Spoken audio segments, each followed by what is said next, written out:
Conta um Conto apresenta de Machado de Assis, To Be or Not To Be. Narração Marcelo Fávaro. Publicado originalmente em Jornal das Famílias, em 1876. Capítulo 1. André Soares contava 27 anos. Não era magro nem gordo, alto nem baixo. Na alma, como no corpo, conservava uma escassa e honrada mediania. Era um desses homens que não aumentam a humanidade quando nascem, nem a diminuem quando morrem. Poupando ao leitor a narração dos acontecimentos principais da vida de André Soares, limito-me a dizer que, no dia 18 de março de 1871, justamente no dia em que rebentava em Paris a Revolução da Comuna, achava-se o nosso herói no Rio de Janeiro na situação que passo a descrever. Gozava de um emprego que lhe dava 120 mil réis por mês e estava nele havia 5 anos, tendo o natural desejo de subir a outro que lhe desse pelo menos 200 mil réis. Não recusaria se lhe oferecessem 300. Com 400 é de crer que não se zangasse. E atrevo-me a dizer que chamaria todas as bênçãos do céu sobre quem lhe desse 500. Pois vejam, a verdade, porém, é que apenas tinha 120. E que, apesar de não ter família e morar numa hospedaria barata, clamava André Soares contra o destino, ou pedia a todos os santos do céu que lhe aumentassem o ordenado. 2 meses antes do dia em que esta narração começa, metera André Soares alguns empenhos para obter um lugar que lhe dava justamente os 200 mil réis, e de onde poderia subir mais facilmente a maiores alturas. André Soares tinha o cestro de acreditar que os seus sonhos eram realidades, bem como o de ver catástrofes onde vês há apenas ligeiros infortúnios. E às vezes nem isso. Apenas meter empenho para o emprego. Entrou a fazer 1000 castelos no ar e fantasiar coisas espantosas. Não lhe chegava de certo dinheiro, os míseros 200 mil réis, numa cidade em que tudo, disse o príncipe Alex numa carta que acabo de ler, tudo é mais caro do que nos Estados Unidos e na Havana. Mas a um sonhador como André Soares, nada é obstáculo. Ele sonhava com passeios de carro, teatros, bons charutos, luvas de pelica, além das despesas usuais. E, para tanto, não é de crer que dessem os 200 mil réis. Sonhava e bastava o sonho para ser feliz. Já daqui o leitor pode avaliar o pasmo e a dor de André Soares quando recebeu uma carta do personagem que lhe servira de empenho, carta de que basta citar este último trecho. Assim, pois, meu caro senhor André Soares, sinto não ter podido servi-lo como desejava e devia. Tenha paciência. E mais tarde, nem André Soares, nem nenhuma outra pessoa leu nunca o resto da carta, porque ao chegar à última palavra acima descrita, o pretendente rasgou a epístola em 1000 pedaços. Bateu com as mãos fechadas na testa, rasgou a camisa e atirou-se desesperado a uma cadeira. Não se sabe com certeza que tempo gastou André Soares na posição em que eu o deixei no período anterior. O que se sabe é que, bem, depois de estar calado e pasmado, monologou do seguinte modo: haverá no mundo maior desgraça do que a minha? Há empregos graúdos para tanta gente. Só não há para um mísero que tem lutado com a sorte durante longos anos. Posso eu viver mais sobre a terra? Há esperança?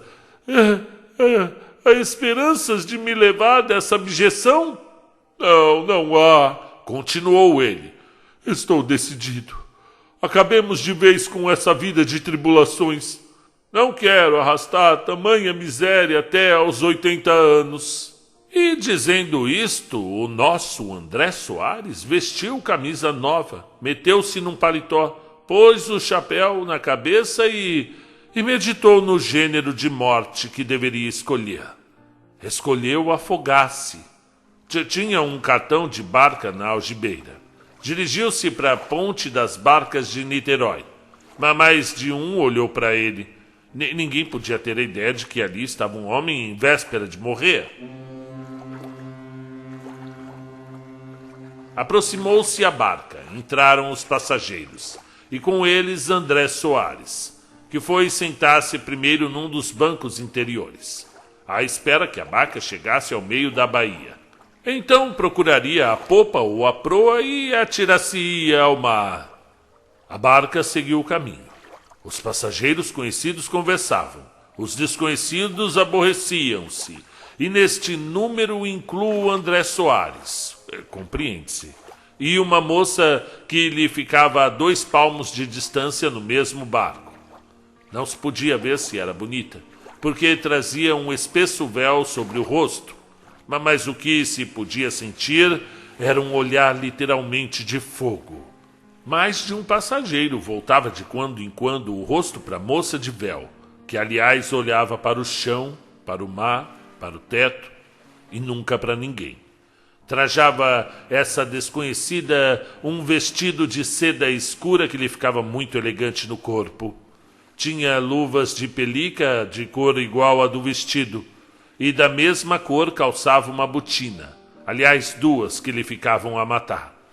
Esta última descoberta não a fez nenhum passageiro, mas André Soares, que, estando com os olhos pregados no chão, a rememorar os seus infortúnios, deu com os olhos num dos pés da velada desconhecida. Estremeceu. André Soares resistia a tudo neste mundo. A uns olhos brilhantes, a um rosto adorável, a uma cintura de anel, não resistia a um pé elegante. Dizem até as crônicas que, entre alguns versos que outrora compusera como quase todos os rapazes, o que não quer dizer que fosse poeta, figurava esta quadrinha conceituosa e denunciadora dos seus instintos filópedes. Revela-me o neologismo. Se queres dar-me esperança, se queres que eu tenha fé, mostra-me, por caridade, o teu pequenino pé. Com a desconhecida da barca niteroense, não era preciso recitar esta quadra suplicante. Ela estendia o pé com ares de quem queria que André Soares lhe visse. E falo assim porque no fim de 10 minutos deixou a moça de olhar para o teto, para o mar, para o chão, e entrou a olhar unicamente para ele. André Soares estava na antessala da morte, e nem por isso deixou de sustentar o olhar da moça, dividindo a sua atenção entre o rosto e o pé. Refletia ele que ir para a sepultura com uma doce recordação da vida não era absolutamente prejudicial à alma. Aqueles minutos em que ainda respirava, aproveitava-os ele na contemplação da moça, e tanto os aproveitou que, quando deu o acordo de si, chegara à barca a São Domingos.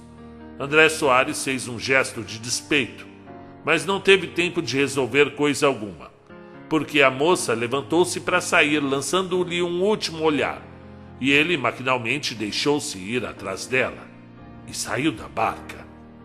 Estava adiado o suicídio, pelo menos por algumas horas, porque o nosso André Soares, quando reparou que ainda não se tinha matado, murmurou estas palavras consigo, na volta, e foi seguindo atrás da bela desconhecida. Bela é talvez pouco. André Soares achou-a fascinadora. Quando na ponte uma rajada de vento levantou um pouco o véu da moça, ao mesmo tempo tendo deixado ir a moça adiante, André Soares pôde apreciar os pezinhos e a graça com que ela os movia. nem tão apressada como as francesas, nem tão lenta como as nossas patrícias, mas um meio termo que permitia ser acompanhada sem a desconfiança dos estranhos. No fim de 200 passos, André Soares estava namorado quase de todo, sobretudo porque a desconhecida 2 ou 3 vezes voltara o rosto e passara ao infeliz um novo cabo de reboque. O cabo de reboque é uma metáfora que o leitor compreenderá bem e a leitora melhor ainda. Em 2 palavras, quando a desconhecida entrou em uma casa, André Soares estava definitivamente resolvido a tentar a aventura e a adiar para tempos melhores o suicídio. Capítulo 2. Logo nesse dia voltou o nosso herói para casa tão contente como se houvera tirado a sorte grande. O mar contava um hóspede a menos, mas a fortuna coroara mais um de seus escolhidos. André estava fora de si, amava.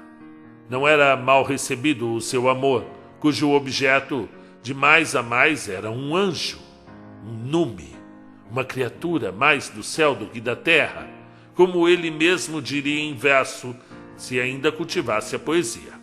Os mesmos gestos complacentes que a moça fizera antes de entrar na casa em São Domingos, fizera-os depois de sair, e na barca e na cidade, até chegar à Rua dos Inválidos, onde morava. Nunca mais terrível devia ser ao nosso André Soares a ideia dos 120 mil réis mensais, nem mais saudosa a ideia dos 200. A verdade, porém, é que não pensou em nada disso. Estava mordido deveras. A moça, depois de entrar em casa, não chegou à janela como ele esperava, mas em todo caso dera-lhe todos os sinais de que não era indiferente aos seus afetos. E esta certeza fez o desgraçado daquela manhã o mais venturoso, o mais alegre de todos os mortais. Há de parecer singular a mais de uma leitora que, não lhe tendo dito a desconhecida onde morava, André Soares adivinhasse que era justamente na casa da Rua dos Inválidos, onde a vira entrar. Mas a explicação é facílima. André Soares pertencia à classe ingênua dos namorados que fazem indagações no armarinho da esquina ou na padaria ao pé. Depois de esperar um razoável tempo a ver se a bela dama aparecia à janela, André dirigiu os passos a uma padaria que ficava ali perto e fez interrogações precisas a um caixeiro que ali encontrou. Veio a saber que a moça era viúva, que se chamava Cláudia, que vivia com um irmão empregado em Niterói, onde tinha alguns parentes. André Soares arriscou algumas perguntas a respeito da interessante viúva e soube que era exemplar. Notícia que o informador lhe deu com muitos comentários a respeito das vantagens da virtude e o apêndice de alguns casos de pessoas que ele conhecera e que desonraram as barbas dos seus avós. Além dessas notícias, ainda soube André Soares que a moça possuía cerca de 20 apólices e uma preta velha, que eram toda a riqueza do defunto marido. É um bom princípio para quem casar com ela, acrescentou o caixeiro com um ar malicioso. De certo, disse André Soares, brincando com a corrente do relógio e fitando um olhar perscrutador ao caixeiro, que brincava com a tampa de uma barrica vazia. Não é muito, mas é um bom princípio, repetiu ele. E já tem algum farejador? Arriscou o namorado. Nenhum. Admira, muito admira. Há muita gente que passa e olha, mas ela não se importa com ninguém. André Soares estava mais contente do que se lhe viessem trazer o decreto da nomeação malograda. Tinha a moça todas as condições que ele podia exigir naquelas circunstâncias. Sobretudo, achava-se ele livre de correntes. Se fosse 3 meses antes... 3 meses antes, disse o informante, andou aqui um moço que não era mal aceito, mas desapareceu. André Soares saiu dali contentíssimo. Foi um anjo que o céu me enviou, pensava ele, para me salvar da morte e ao mesmo tempo trazer minha felicidade. E digam lá que não há providência ou sorte, ou o que quer que seja que vela pelos homens. A pequena é uma formosura, e o pé é o mais gentil que até hoje já vi. Que pé! Não é um pé, é um milagre. E os olhos, e o andar. Fez o namorado assim o inventário das belezas da formosa Cláudia. Foi jantar alegremente e logo de tarde deu o seu passeio pela Rua dos Inválidos. Tão embebido em olhar para a janela onde estava a moça, que não reparou no caixeiro da padaria que se arrimava à porta para assistir ao romance. Capítulo 3. Era claro que a viúva Cláudia gostava do rapaz. Trocou com ele um longo e expressivo olhar e dignou-se a responder com um sorriso ao sorriso que André Soares lhe enviou. Quando ele de todo desapareceu, Cláudia entrou e foi tocar piano. Não escolheu um trecho alegre e adequado à situação, mas preferiu uma melodia triste que parecia dizer com a sua alma, ou ao menos que ela queria que se parecesse com ela. O certo é que, voltando daí a pouco, o André Soares, e ouvindo-a tocar coisas tão melancólicas, sentiu acordar-lhe dentro da alma um som poético da sua adolescência. E logo nesta noite expectorou uma elegia tão triste que não trazia um verso certo. A primeira carta não se fez demorar, e a resposta foi imediatamente às mãos do namorado. Não era a carta apaixonada, a da moça, mas André Soares compreendeu que ela usara de certa reserva que lhe parecia necessária. Replicou o pretendente, treplicou a dama, e os autos de coração foram se avolumando progressivamente, até que André Soares entendeu que era conveniente frequentar a casa e aproveitou uma apresentação que lhe ofereceram. A primeira vez que se falaram os dois foi visível para o senhor Justino Magalhães, irmão de Cláudia, que eles se amavam. Justino Magalhães tinha um programa na vida: agradar aos pretendentes da irmã, a fim de poder continuar a viver economicamente, isto é, a ter casa e mesa sem despender R$1. Fiel a estas ideias, tratou de captar a boa vontade de André Soares, que por sua parte se atirou de corpo e alma aos braços do futuro cunhado. Cláudia ainda era mais bela de perto do que de longe.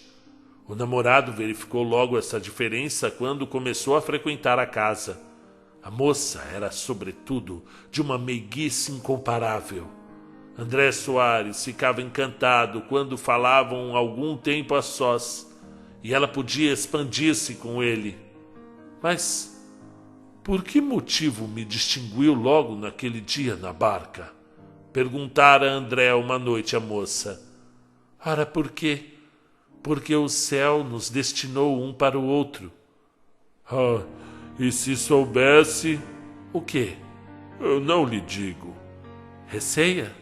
Nada, eu tenho vergonha. Naquele fatal dia... Fatal? Repetiu a moça com um ar de doce ressentimento. Perdão, fatal por outro motivo, que eu só mais tarde lhe explicarei.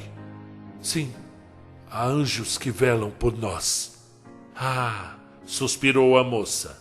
A conversa foi interrompida por Justino, que se aproximou para dizer que no dia seguinte havia um bonito espetáculo no Teatro São Luís.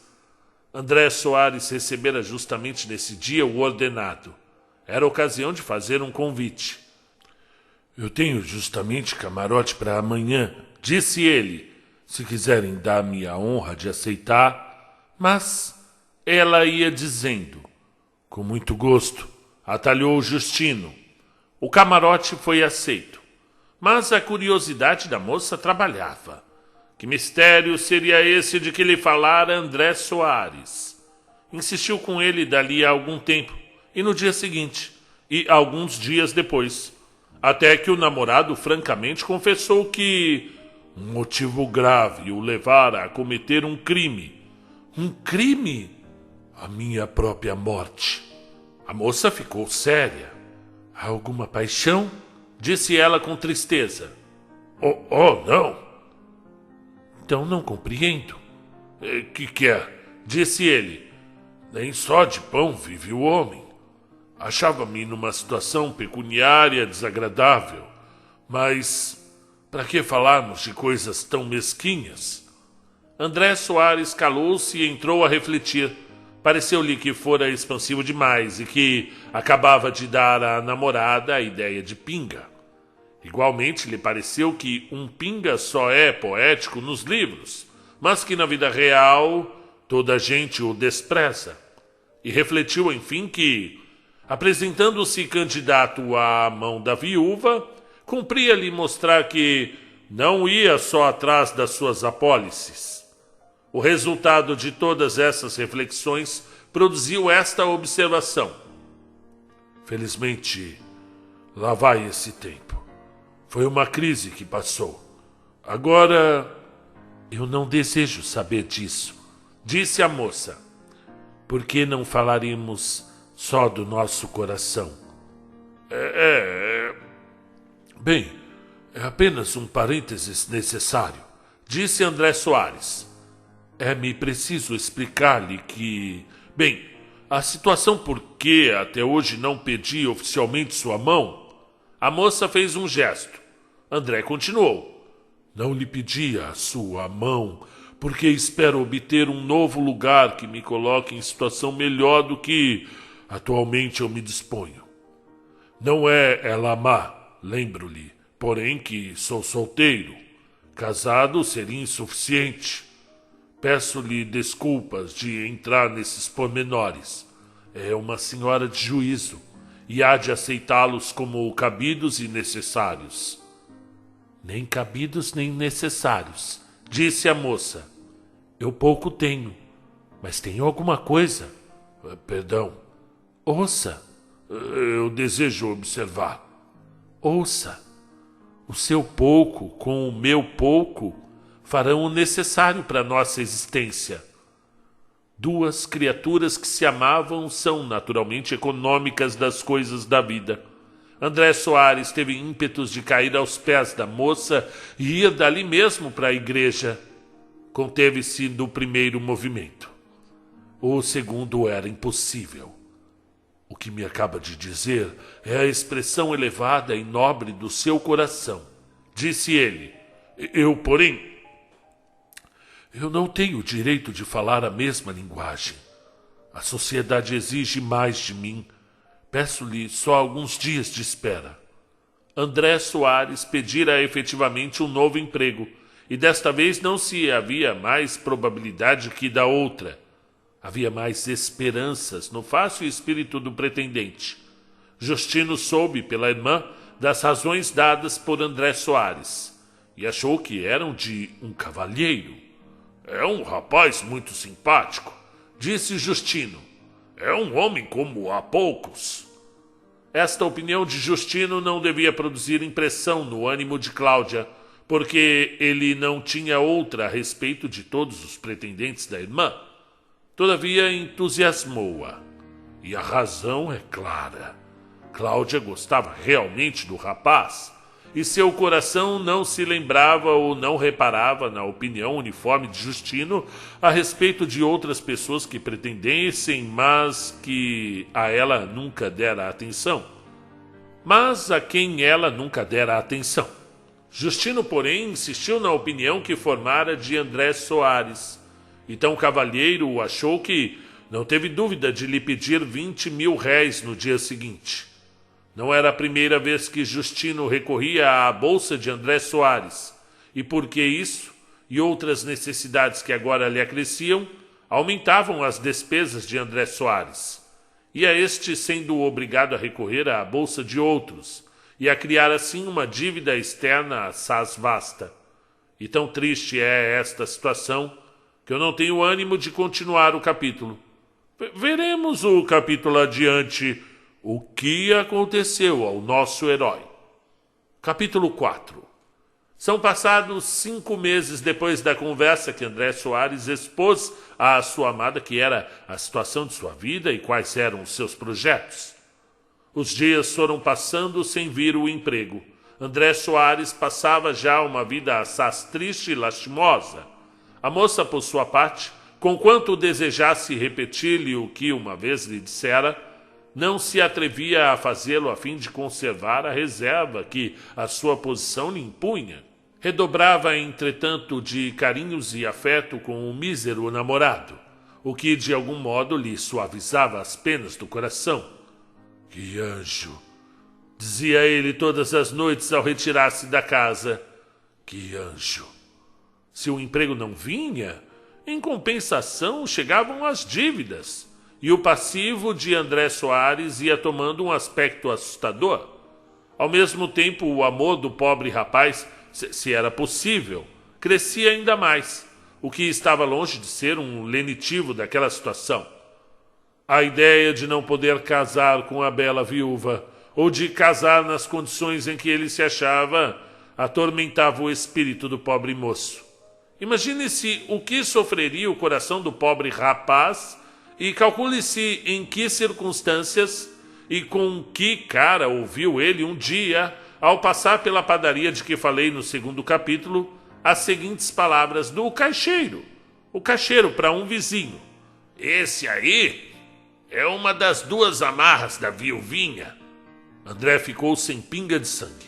Naturalmente ia voltar o rosto, mas a tempo deteve o movimento e continuou a andar até entrar na casa da viúva Cláudia. Parou, entretanto, no corredor antes de subir as escadas. E refletiu. O que será aquilo? Iludir-me-á esta mulher? Serei eu a fábula da rua? Terei eu um rival mais venturoso? Estas e outras interrogações fê-las o nosso herói com o desespero na alma e no rosto. Sentiu depois uma dor aguda no peito e teve uma vertigem. O desgraçado parecia deveras, amava deveras e enfim subiu. Cláudia recebeu-o como modo de costume, o qual modo havia já 20 dias que não era o mesmo modo anterior. O mísero namorado, entretanto, não dera por isso até então. Naquele dia, porém, como já tinha pulga atrás da orelha, notou uma grande diferença. Irritou-se com ela, disse algumas palavras secas à moça e saiu. Calcula-se facilmente qual seria a noite do pobre rapaz. No dia seguinte, enviou uma lacrimosa epístola à sua dama, dizendo-lhe: Cláudia, uma terrível revelação me foi feita ontem. Ainda assim quero crer em ti. Preciso, porém, que me jures se realmente me amas ou se eu já não mereço da tua parte o afeto com que me honraste outrora. 2 dias esperou a resposta desta carta.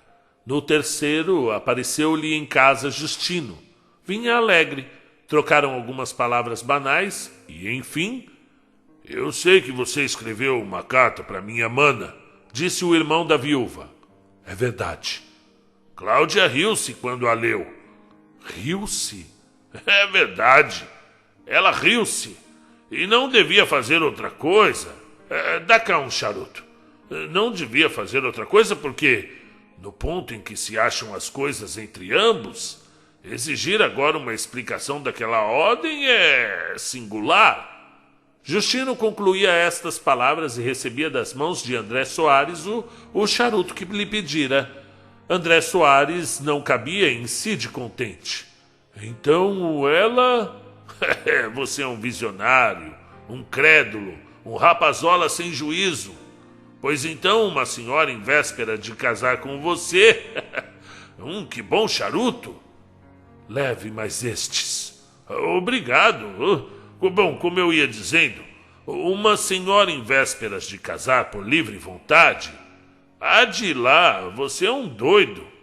André Soares concordou facilmente com tudo o que lhe dizia Justino e prometeu que nessa mesma noite iria à casa deles. Recusou, entretanto, dizer de onde lhe viera a revelação a que aludira na carta. Justino conversou largo tempo com o futuro cunhado, de quem se despediu para ir embora. Já? Eu vou pagar uma dívida. Vejamos se me chega o dinheiro. E meteu a mão no bolso do paletó com a confiança de um homem que traz a carteira. Errada confiança, porque a carteira tinha ficado em casa. Não seja essa dúvida, disse André Soares. Eu empresto-lhe o que for preciso, se não orçar por muito. É 35.500, disse Justino. Tome lá, acudiu André Soares, entregando-lhe 32.000 réis. Eu não tenho mais. Não faz mal. Dá para tapar a boca do credor. Cuido que é bastante. Justino saiu alegremente depois de muitas amabilidades ao futuro cunhado, que não menos alegre ficou. A cena que precede deve ter explicação. Cláudia não mostrou a carta de André Soares ao irmão. Viu-a este sobre uma mesa. Perguntou à viúva o que era, e esta disse então, um tanto zangada, que eram ciúmes do noivo. Posso ler? Lê. Leu a carta, Justino, e ofereceu-se para ir entender-se com André Soares, coisa que a viúva nem aprovou nem reprovou. Limitou-se a encolher os ombros. André não era homem que descobrisse na missão de Justino a necessidade de 35.000 réis, e a dívida que podia existir, mas que, em todo caso, não ia ser paga, pareceu-lhe tão autêntica que iria pedir emprestado se não tivesse dinheiro, para favorecer o amigo. Ao chegar à casa da noiva, ia André Soares todo trêmulo de comoção. A moça, entretanto, pareceu-lhe ainda mais fria do que da última vez. Mas então não me perdoa? Perguntou ele. Atribuiu isso ao ressentimento que lhe deixara a carta. O quê? A carta. Cláudia levantou os ombros. Foi uma imprudência, eu confesso, disse ele. Mas o que quer? Eu amo-a. Aproveito a ocasião para lhe dizer que daqui a um mês será o nosso casamento, disse André Soares, se acaso a ele não se opõe. Cláudia ficou um pouco surpreendida com a notícia. Continuou, entretanto, a ficar calada. André Soares saiu vendendo azeite às canadas. Por alguma coisa, por força, pensava ele. Mas eu hei de descobrir tudo. Capítulo 5. André Soares começou então uma vida de pesquisas e de cuidados. Cuidados e pesquisas tais que o obrigaram a ir faltando à repartição onde ele trabalhava. Faltando-lhe igualmente a paz e o sono. Fazia ronda de tarde e de noite. Passava horas e horas em casa da noiva sem todavia alcançar nada. Uma vez apenas reparou que, ouvindo bater 5 horas, a moça interrompera a conversa para ir à janela. Ficou aflito na cadeira em que se achava, receoso e desejoso de ir também àquela. Afinal foi, mas não viu nada, porque a moça saiu logo. Nesta atribulada vida andava André Soares, quando, num domingo, entrando em casa de Cláudia, deu com os olhos num sujeito, da sua mesma idade, alto, bonito, vestido regularmente e muito respeitoso para com a interessante viúva. Justino apresentou os dois estranhos um ao outro, donde veio André Soares a saber que o outro se chamava Horácio. Eu creio que a leitora é perspicaz e que já está a desconfiar de que este Horácio é o mesmo moço que o caixeiro da padaria dissera a André Soares ter andado algum tempo a namorar a viúva e não ser mal aceito dela. Não o soube logo André Soares, mas a simples presença de um estranho, as maneiras com que tratava a moça e a benevolência e gosto com que esta o ouvia e lhe respondia, tudo isso era razão para que o pobre namorado recebesse logo um imenso golpe. As torturas por que passou nessa tarde foram indescritíveis. No dia seguinte ainda foi pior. 8 dias depois, tinha André Soares toda a certeza de que a bela passara com armas e bagagens ao campo inimigo. Algumas coisas fortes lhe disse, a que ela respondeu com o silêncio. Foi para casa e escreveu uma longa, indignada, lacrimejada e fulminante carta, a que a moça não respondeu. Seu desespero já não tinha limites. Por que fatal acaso encontrei eu aquela mulher? Perguntava ele a passear sozinho pela sua sala. Parecia então que nada pior podia lhe acontecer. Um erro. Havia pior. Essa víbora que zombou de mim. E logo, mas eu hei de me vingar. Eu hei de tirar vingança. Não se dirá que fui ludibriado por ambos ou antes por todos os três. Porque o Justino também contribuiu para iludir-me. Venha ainda alguma vez pedir-me alguma coisa. Aqui claudicava a perspicácia do namorado. Justino nada mais lhe pedira desde o dia dos 32.000 réis. Era então a carteira de Horácio que se incumbira de corrigir as lacunas que às vezes havia na sua. Justino o mais que fazia era pedir uma vez ou outra algum charuto a André Soares. E nada mais. André Soares entendeu que lhe cumpria pedir satisfações a Horácio. Refletiu depois e preferiu ocultar o que entre ele e ela havia. Não dispensou, porém, brigar com o rival. Para isso bastava um pretexto. Mas que pretexto seria? Ora, Deus, pensou ele consigo, a ocasião me dará o pretexto. Logo no dia seguinte, entrando numa casa de charutos, encontrou Horácio, a quem ligeiramente cumprimentou. Horácio pareceu não fazer caso dele. André Soares foi às nuvens. Depois de um silêncio, vai hoje à Rua dos Inválidos? Sim, senhor, respondeu secamente Horácio. Há muito tempo já que conhece aquela família? Horácio olhou para ele sem dignar-se e responder. Não me ouviu, creio eu. Eu estou a recordar-me do tempo, disse Horácio depois de alguns instantes. Eu creio que conheço aquela família desde o tempo em que a casa não era frequentada por tolos. André Soares ficou vermelho como um lacre. Todavia era preciso responder. Então não há muito tempo, disse ele. Creio que entraram juntos lá os tolos e o senhor. Horácio foi sacudido com essa resposta. As palavras trocadas em voz alta chamaram a atenção do dono da casa. A tragédia estava iminente. Horácio tinha dois caminhos. O primeiro era ir-se embora. O segundo era ir-lhe às orelhas. Preferiu o segundo. Encaminhou-se para André Soares. Alçou delicadamente as mãos às orelhas dele. Agarrou-lhas, sacudiu-lhe a cabeça e, antes que o infeliz tivesse tempo para se defender, saiu pela porta fora. André Soares ainda saiu à rua, mas fosse medo, vergonha ou qualquer outra coisa, não se atreveu a ir brigar com ele em público. Limitou-se a tomar os nomes do dono da casa e do caixeiro, para o caso de dar queixa contra o agressor, e saiu dali para casa. Em caminho, porém, teve a ideia de ir à casa da viúva. É claro que eles se amam, pensou ele, mas eu preciso, antes de abater as armas, mostrar o que eu sou e o que eu valho. Hei de dizer a essa pérfida aquilo que ela não pensa ouvir. Estava André Soares em plena regateirice.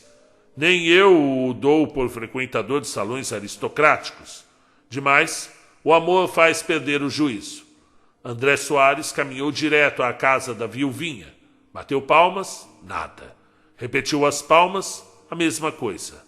Que será? Estará fora, pensou ele. Enfim, vieram ver quem era. André Soares disse que desejava falar à dona da casa. Ela está incomodada, mas diga-lhe que sou eu. Ela não recebe ninguém. André Soares saiu dali ainda mais furioso. 1000 ideias negras lhe transtornavam o espírito. Só via diante de si morte, sangue, cadafalso. Ao chegar à casa, achou 2 cartas. Uma era de Cláudia e dizia assim: Nunca chegaremos a nenhum acordo acerca de casamento, mas sabendo que nutre ideias a esse respeito, declaro-lhe que desista delas. Despedido! Exclamava o mísero André Soares. Despedido como um lacraio, insultado por ele e por ela. Oh, minha sina! Oh, minha triste sina! Assim falando, o infeliz namorado torcia-se todo, puxava os cabelos, rangia os dentes e chorava de dor, de desespero e de ódio. No meio dessa crise, lembrou-lhe o criado que ainda havia outra carta. Abriu-a, era do chefe da repartição. Participava-lhe que, não comparecendo ele com a assiduidade de costume, antes fugindo absolutamente do trabalho, resolvera o ministro demiti-lo. André Soares caiu sem sentidos no chão. Um mês depois, estando a almoçar pacificamente no Chanceler, graças ao crédito que obtivera de um amigo e antigo companheiro de casa, viu Horácio e a viúva passarem de braços dados. Estavam casados. Miseráveis, miseráveis, miseráveis! Grunhiu André Soares. Moralidade. Mas onde está a moralidade do conto? Pergunta a leitora espantada com ver esta série de acontecimentos descosidos e vulgares. A moralidade está nisso. Tendo perdido a esperança de obter um emprego de 200 mil réis, quando apenas desfrutava de um de 120, assentou André Soares de dar cabo da vida. No dia, porém, em que perdeu a noiva e o emprego de 120 mil réis, com um insulto físico de quebra, não se matou, nem tentou se matar, nem se lembrou de o fazer. Tanto é certo que o suicídio depende mais das impressões e disposições do momento do que da gravidade do mal. Disse. Sejam muito bem-vindos, meu nome é Marcelo Fávaro e eu concordo plenamente, embora eu tenha a plena consciência de que uma doença grave como a depressão pode sim levar ao suicídio. Já perdi familiares por conta dessa doença terrível e tenho alguns amigos que lutam dia a dia para se manterem vivos diante dessas grandes disposições a dar cabo da vida. Entretanto, também eu hei de concordar que é uma onda que vem, uma onda de ansiedade, de depressão, de ataque de pânico que te acomete, e se você estiver sozinho pode ser muito perigoso. Então é importante sempre deixar essa onda passar, né, antes de tomar qualquer decisão, já que essa decisão impacta não só a pessoa que está sofrendo, como também todos à sua volta, e é muito cruel, né, com todos envolvidos. E achei esse conto muito interessante. Tem aquele fundo que já iria prenunciar o início do realismo, né, já que o realismo, o Memórias Póstumas de Brás Cubas, inaugura aqui no Brasil esse movimento estilístico, literário, mas esse conto é anterior, né? Pelo que eu vi aqui é 1872, 1876. Então ele vem 5 anos antes do Memórias Póstumas, que de fato é o grande romance que vai iniciar aí o realismo, né? Embora, como a gente acabou de ver aqui, né, tenha pitacos de realismo já, isso desde o Memórias de um Sargento de Milícia, já tenha nuances do realismo, né, com Manuel Antônio de Almeida, né, embora essa obra ainda esteja dentro do romantismo, ela, por ser um romance de costumes, traz muitos elementos da realidade que depois o Machado vai desenvolver melhor, introduzindo de fato essa que para mim é uma das melhores correntes de escrita. Eu adoro ler sobre o realismo, e é claro que os dois não teriam um final feliz aqui, embora eu tivesse com bastante esperança no meio do conto enquanto eu estava narrando. Achei tão bonitinho as palavras que o Machado usou ali, né? para descrever o início do relacionamento, a forma como ela conversava com ele ali, tudo dava a entender que os dois ficariam juntos. Porém, mas ficou claro no final de que a viuvinha e o irmão dela se aproveitavam desses grandes homens tolos para satisfazerem suas necessidades ali financeiras, ok? E até sentimentais, né? Porque a hora que ela enjoou do pretendente, não mais o atendeu. E ele já tinha desistido de tudo, desistiu inclusive de se matar também. Né? Esse é o auge da desistência. Quem já passou por isso? Você, meu caro amigo leitor, já passou por alguma decepção amorosa nesse nível aí? De dar 1 mês, 2, você vê a sua amada, ou você, leitora ou ouvinte, né? Menina ou menino, ou seja lá com quem vocês se relacionaram e ocorreu isso, conta aqui pra gente, manda um e-mail para mim falando sobre esse conto. Você pode também me adicionar no Instagram, tem lá, conta um conto _ Favaro, né? Como se escreve aí o meu sobrenome, ok? Então, conversa comigo, manda um áudio, fala, Marcelo, acabei de ouvir aqui o To Be or Not To Be, e eu queria entender melhor, né? Eu queria fazer um comentário, eu queria falar o que aconteceu comigo, aconteceu algo muito parecido comigo, e, nossa, eu me identifiquei com esse conto, vamos conversar, vamos bater papo, ok?